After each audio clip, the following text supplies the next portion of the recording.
My name is Warren Hayes. I'm from Chicago, Illinois.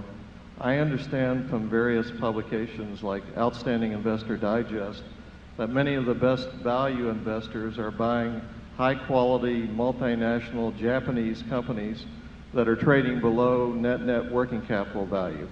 Do you agree that these values exist in Japan, and would you consider the purchase of some of them? Well, Henry Emerson, who publishes the Outstanding Investors Digest, is here, so I will give a tout on it. I read the Outstanding Investors Digest, OID, and it's a very good publication. And I have read some of the commentary about Japanese securities. We've looked at securities in all major markets, and we certainly looked at them in Japan, particularly in recent years when the Nikkei has so underperformed the S&P here. We're quite a bit less enthused about those stocks as being any kind of obvious bargains than the people that you read about in OID. The returns on equity in most areas of Japanese business, returns on equity are very low, and it's extremely difficult to get rich by being the owner of a business that earns a low return on equity.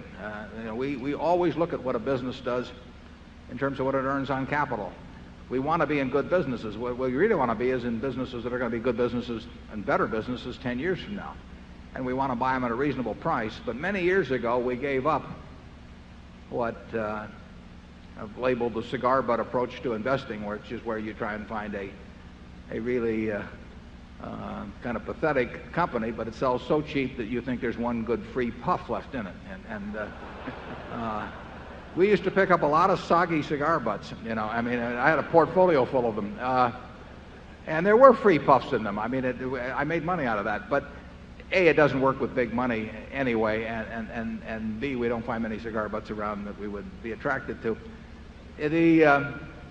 But those are the companies that had low returns on equity. And if you have a business that's earning 5 or 6% on equity, and you hold it for a long time, you are not going to do well in investing, even if you buy it cheap to start with.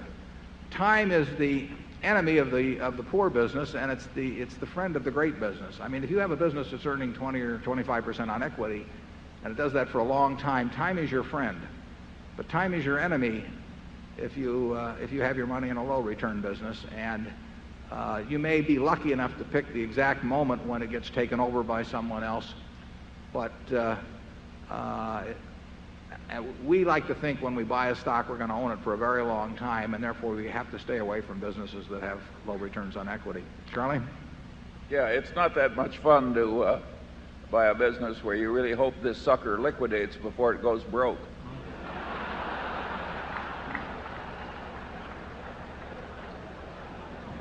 We've been in a few of those too. Right. Yeah, Charlie and I, or at least I've owned stock in an anthracite room that don't know what anthracite is, street railway companies, windmill manufacturers. What other gems have we had, Charlie? Textiles. Yeah, textiles. Don't even think. Yeah, Berkshire was a mistake, believe it or not. I mean, we went into Berkshire because it was cheap statistically, just as a general investment back in the early 60s. And it was a company that in the previous 10 years had earned less than nothing. I mean, it had a significant net loss over the previous 10 years. It was selling well below working capital. So it was a cigar-butt. And